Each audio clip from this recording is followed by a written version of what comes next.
Boa noite. Hoje a gente tem alguém para me dar mais luz nesse momento junto a vocês. Essa aqui é a minha luz dos meus dias, né? Minha companheira. Deixa eu botar aqui. Então tá, gente. Nós vamos falar sobre ser luz. E nós temos, e hoje eu estou usando o Evangelho Redivivo, livro 2 da FEB, tá?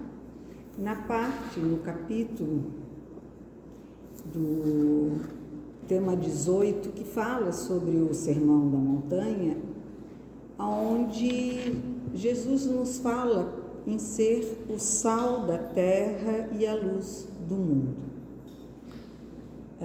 Bom, a gente sabe que qualquer coisa que a gente possa falar sobre Jesus nos tomaria, assim, um tempo.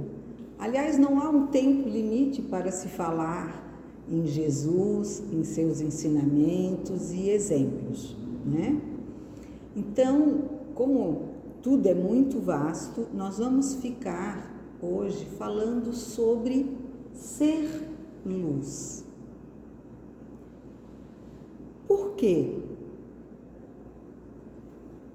Porque a gente percebe que estamos todos ansiosos por um mundo melhor, por uma vida melhor, por luz em nossas próprias vidas e daqueles que amamos, não é mesmo?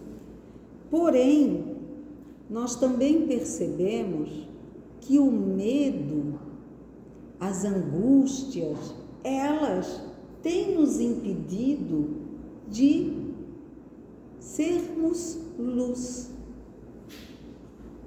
E não só para nós mesmos, nos tirando do medo de ir, de fazer, porque a gente sempre acha que ainda não está preparado o suficiente. E aí a gente se freia. E se não der? E se não for possível? Aí a gente fica nos sis e a gente pega a nossa candeia e coloca onde? Embaixo da mesa. E aí é claro que essa luz ficará muito reduzida e pouco brilhará no ambiente, no espaço em que ela ocupar. Então, só para lembrar, no versículo 14 de Mateus, Jesus então afirma: vós sois a luz do mundo. Não se pode esconder uma cidade situada sobre um monte. Importa considerar o significado de luz que consta nas Escrituras para entendermos a correlação entre o ensinamento anterior de Jesus, vós sois o sal da terra, e este outro, vós sois a luz do mundo. E a palavra luz, nos tempos antigos, ela era sinônimo direto de Deus, porque Deus é a luz. Ele ilumina a todos nós e a tudo. Ele nos mostra o caminho, ele nos dá a clareza frente a qualquer situação. E se Deus é a luz, o que seremos nós? Ou quem foi Jesus? Na terminologia dos rabinos, vemos que luz se refere a Deus, a Israel, a Torá e aos outros elementos importantes de sua religião. Normalmente a gente diz, né? Quantas pessoas falavam, Meu Deus, Chico Xavier, né? Era uma luz intensa, porque todos nós temos Deus em nós. E se Ele está em nós, nós também somos fagulhas desta grande luminosidade, plena e ampla e infinita, que é Deus, nosso Pai. Davi foi chamado de luz de Israel, e os seus descendentes são designados luzes em 1 Reis. A luz, a semelhança do sol, deve ser útil. A luz deve brilhar livremente, sem qualquer empecilho. Ou seja, temos que brilhar. Nós queremos tanto a mudança, mas ficamos escondidos no escurinho, com medo de sair de lá, de sermos vistos, de nos declararmos, ou por medo, ou por ainda uma certa timidez, para não chamar de um pouquinho de vergonha, porque às vezes a gente é rotulado de carola, né? Então, eu prefiro ficar um pouco na minha, senão vão dizer que eu estou muito carola, ou que fizeram lavagem cerebral na minha mente, porque agora eu só falo de Deus. E por que isso é ruim? Se o amor de Deus é a melhor coisa que nós podemos ter e sentir. Então, meus irmãos, quando ele fala, sejam luz, ele nos diz, se declarem, apareçam, iluminem os seus caminhos e daqueles que estão próximos a vocês. Porque uma velinha só pode não iluminar todo o planeta, mas se todos acenderem uma velinha, quanta luz nós teremos, e ninguém ficará no escuro.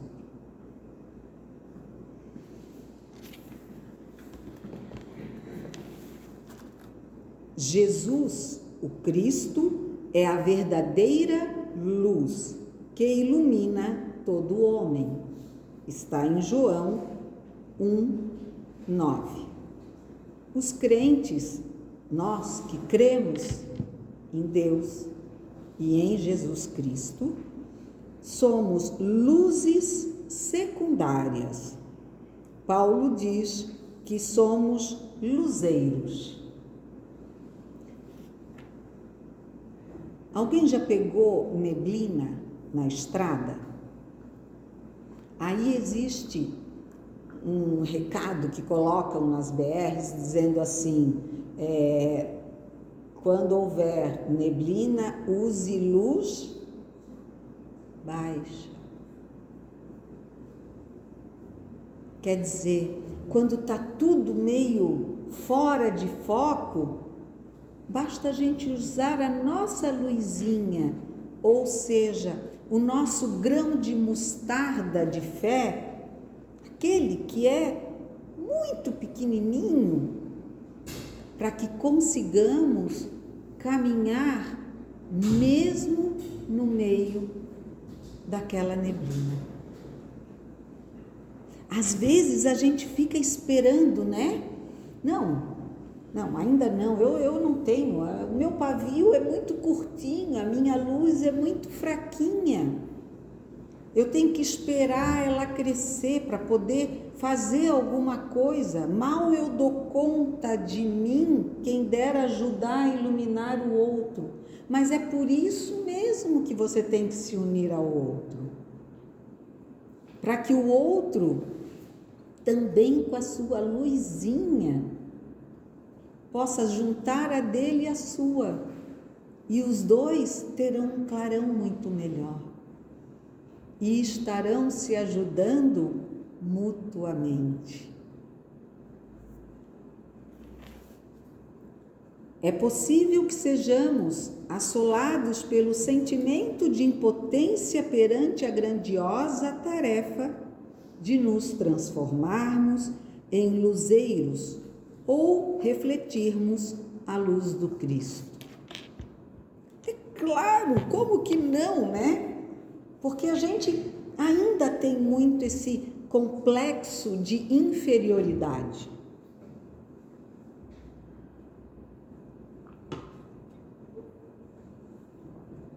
Aquela mania de ter alguém que fale por nós. Porque nós viemos de tradições desse tipo, né?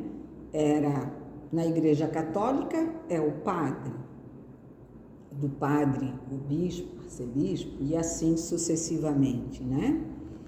Nas igrejas evangélicas, o pastor, em outras, o rabino, e assim sucessivamente, a gente foi deliberando a outros a possibilidade de conosco conversarem e falarem e agirem por nós. Mas o Espiritismo vem dizer que não, que cada um de nós é um apóstolo de Jesus. Cada um de nós tem a sua missão, tem a sua luz para iluminar o seu caminho e auxiliar no caminho dos demais. Então, nós precisamos parar. Agora eu vou fazer uma coisa bem redundante. Precisamos parar de ficar parados. Precisamos ir. Mas ir aonde, Mauri? Eu já vou na casa espírita, eu já escuto a palestra. Que bom! E está fazendo estudo? Ah, mas eu não tenho horário, porque eu fico em casa, eu cuido de netos. Tem estudos online. Ah, mas é que eu sou tímida, aí eu vou lá na casa espírita, eu fico com vergonha. O tempo faz com que a gente aprenda a ter segurança. O exercício faz com que a gente consiga executar qualquer trabalho, sempre de forma melhor. Então, não é estar parado esperando que as coisas aconteçam. Ah, porque eu já pedi para Jesus, eu já pedi para Deus, eu já pedi para... No meu caso, a nossa casa é Fabiano de Cristo, né? A gente sempre diz, ai, Fabianinho, ajuda aí. E ele ajuda. Só que ele ajuda, como dizem os antigos, quem cedo madruga. Ou seja, quem se esforça, quem vai, quem procura. Porque como é que nós vamos alimentar a nossa luz, a nossa chama, se nós não tivermos o combustível necessário para que ela se mantenha acesa? E qual é o combustível? Ah, ir na casa espírita? Também. Ah, fazer cursos? Também. Ah, fazer o evangelho no lar? Ótimo! Também. Porque o maior combustível é o nosso exercício de desejarmos e trabalharmos para sermos a cada dia melhores do que o dia anterior. Ah, e o que eu estou passando por agora que está me dando dificuldade? Ah, eu ando muito impaciente. Então, vou trabalhar a minha paciência. Hoje eu vou tentar falar o mínimo possível das coisas que eu não gosto. Eu não vou impor a ninguém o meu pensamento. Eu vou ficar paciente, aguardando. Eu vou ficar, se possível, até calado. Não vou impor a minha opinião e vou deixar que os outros se escutem como eu preciso me escutar. Eu ando assim muito sem vontade, eu não quero fazer nada. Então eu vou fazer o contrário. Eu vou me esforçar para que amanhã, quando eu acordar, eu já vou colocar um objetivo. Eu vou, se eu tenho terreno, tirar os matinhos do meu terreno. Ou eu vou no supermercado para comprar o almoço do dia. Vou fazer um prato diferente hoje. Vou liberar a minha mãe da cozinha.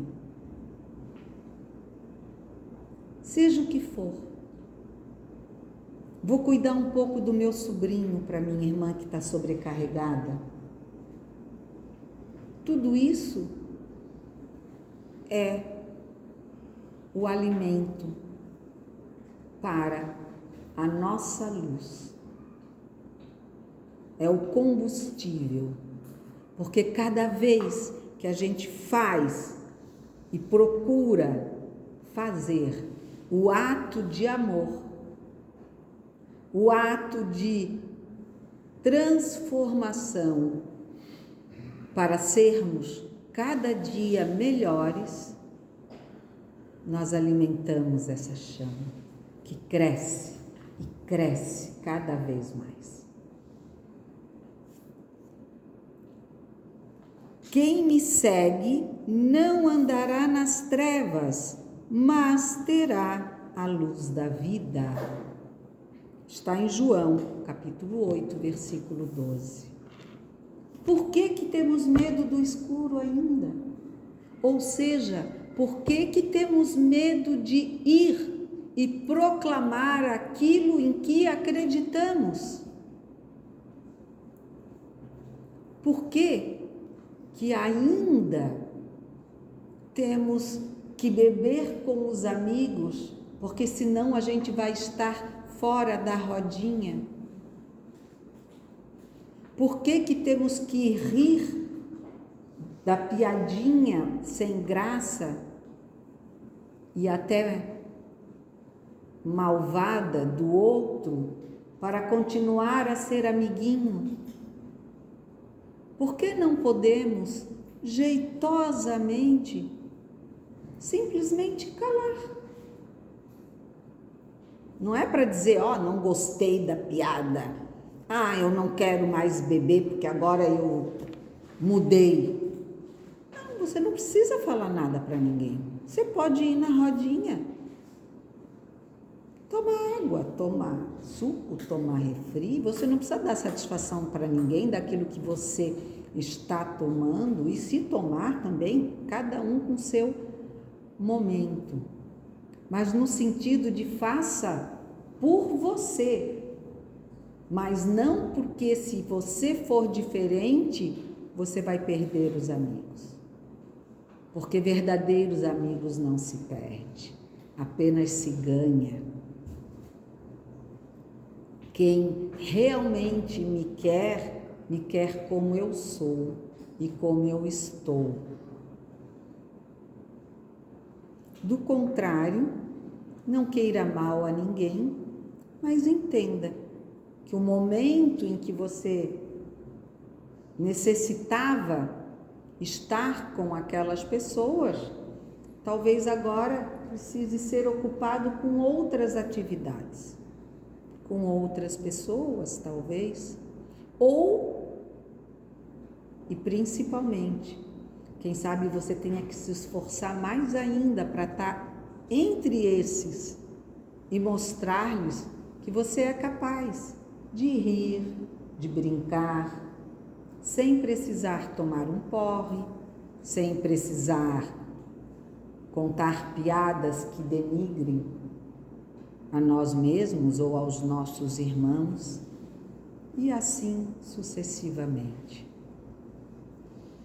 Às vezes dá medo, parece que a gente vai ficar perdido, mas quem tem luz ou quem lembra e acredita que tem Deus consigo, não fica na escuridão, não precisa temer.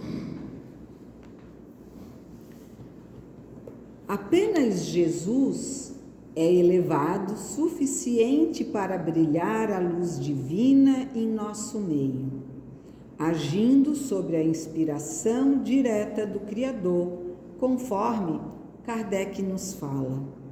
E olha o que ele nos diz. Sem nada prejulgar sobre a natureza do Cristo, não podemos deixar de reconhecê-lo como espírito de ordem mais elevada e, por suas virtudes, colocado muitíssimo acima da humanidade terrestre. Pelos imensos resultados que produziu, a sua encarnação neste mundo forçosamente há de ter sido uma dessas missões que a divindade somente confia em seus mensageiros diretos, para o cumprimento de seus desígnios. Mesmo sem supor que ele fosse o próprio Deus, mas um enviado de Deus para transmitir sua palavra aos homens, seria mais do que um profeta, porquanto seria um Messias divino. Ele era tudo isso, por isso ele fez tudo que pôde, né? E ele não era, ele é e ele não fez, ele continua fazendo tudo que ele pode. Mas nós também podemos. Não chegaremos próximos ao que Jesus fez, porque ele era um Messias divinal, mas nós somos os seus aprendizes. Então a gente pode trabalhar para isso, com o objetivo bem esclarecido: quero um dia brilhar como Jesus. Porque nós já sabemos, a doutrina já nos informou, nós um dia chegaremos lá. Pode demorar, mas o que é o tempo? O tempo é algo que passa num piscar de olhos. Perguntem para quem já tem mais de 80, por exemplo. A pessoa diz assim: eu não acredito que eu tenho toda essa idade. Parece que foi ontem. Eu não percebo que esse tempo todo passou. Eu só sei que passou porque eu olho e vejo a minha idade. Mas o tempo passa, a gente não percebe. Eu hoje tenho uma neta com 4 anos. Eu digo, meu Deus, parece que foi ontem que eu estava querendo ter filho. Agora já tenho neto. O tempo passou. Eu já estou há 40 anos formada. Eu digo, meu Deus, foi ontem que eu terminei a faculdade. Não, já faz 40 anos.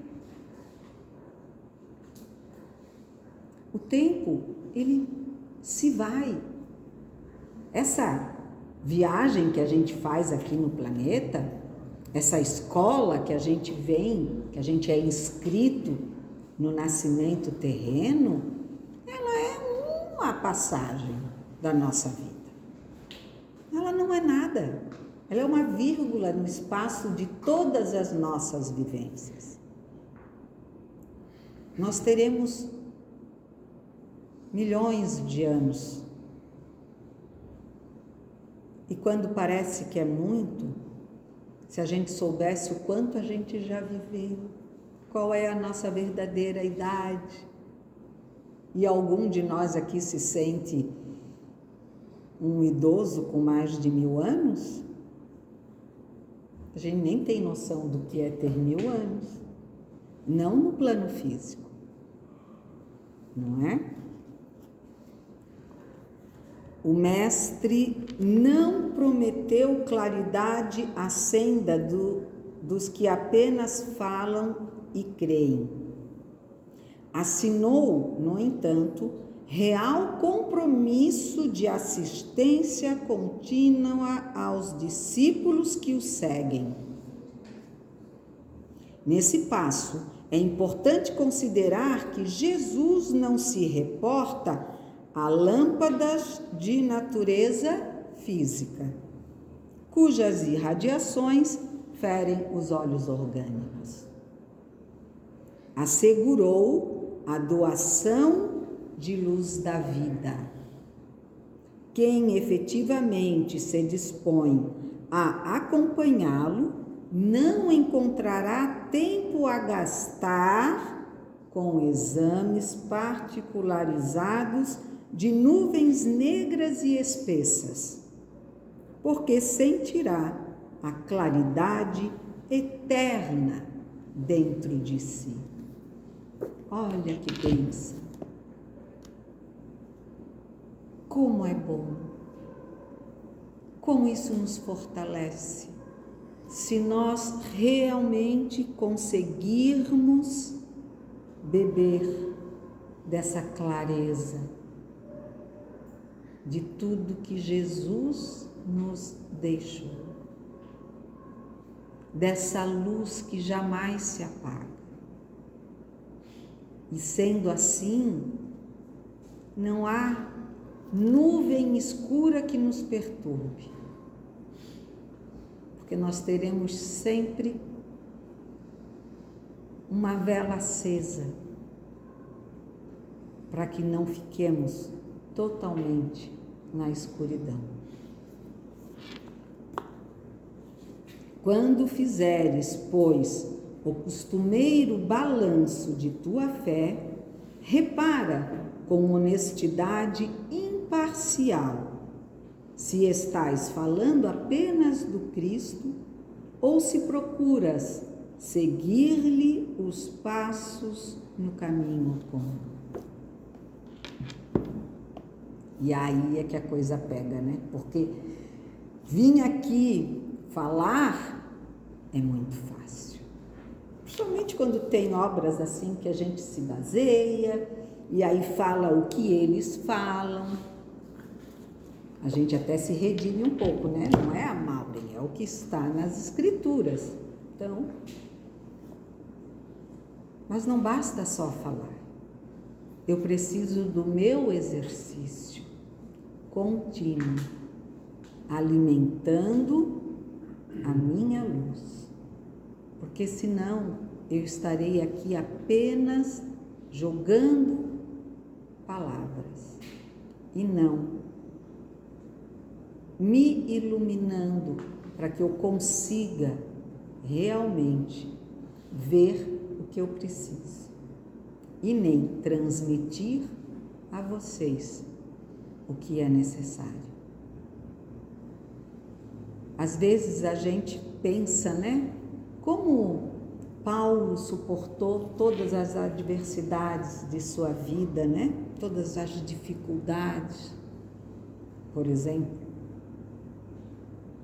E aí, se a gente lê as cartas de Paulo, a gente percebe a luminosidade que tem as suas palavras, na força daquilo que ele crê. E esse crer é tão potente, é de tanta certeza, que ele brilha através das próprias palavras escritas. Quem dera dele mesmo, não? Não era à toa que diziam que às vezes ele iluminava todo prisão, né? Onde ele ficava, digamos assim. Se Jesus fez o que fez, trouxe a luz ao nosso planeta, olha o que a gente é capaz de fazer. Muito, muito. Ele não nos pediu para iluminarmos o planeta, isso é com Ele. Ele só pediu para cuidarmos de nós mesmos, para nos amarmos e amarmos ao próximo. Ou, melhor dizendo, para nos iluminarmos e iluminarmos ao próximo como a nós mesmos. E para que a luz consiga dissipar as trevas, é necessário que ela se exponha a estas. Num dia de sol, a luz acesa não aparece. Então, para que a nossa luz seja percebida, nós temos que ir à treva. Porque aí sim, a nossa luz estará tendo uma ocupação, uma razão para brilhar. Então, precisamos acordar, precisamos ir, precisamos agir. Se achamos que o nosso planeta, que o nosso país, nosso estado, nossa cidade, nosso bairro, nossa casa se encontram nebulosos, é hora de agirmos, alimentarmos a nossa luz através da certeza que temos do conhecimento, do entendimento de que somos filhos da luz. Chega de ficarmos apenas cuidando para que a faísca não se apague. Está na hora de aumentarmos a nossa chama, de contribuirmos para o bem que tanto queremos, mas não sentadinhos sob a luz do sol. Precisamos ir ao encontro da treva para lá sermos a luz daqueles que ainda estão na escuridão. Só conseguiremos tirar a escuridão que está sempre próxima de nós se cada vez mais conseguirmos iluminar-nos, sendo luz. Bom, como eu falei, nós teríamos muitas coisas para colocar. Poderíamos ficar aqui falando sobre todas as maneiras possíveis e prováveis para sermos a luz do nosso caminho e a luz que pode auxiliar o caminho do próximo. Mas o importante, meus irmãos, é que lembremos sempre de quem somos filhos. Não esqueçamos que Ele tem o amor profundo, que Ele tem a chama eterna, e é nela que nós temos que alimentar a nossa tocha olímpica. Sabe aquela que passa de mãos em mãos até chegar lá no fogo, né, das Olimpíadas? O nosso fogo olímpico se chama Deus, inteligência suprema e primeira. E nós somos os carregadores dessa luz e precisamos alimentá-la, passando-a de irmão para irmão. A obra é do Pai, mas a tarefa é nossa. Obrigada a todos. tenham um bom retorno aos seus lares. E gratidão por estarem comigo essa noite. Obrigada.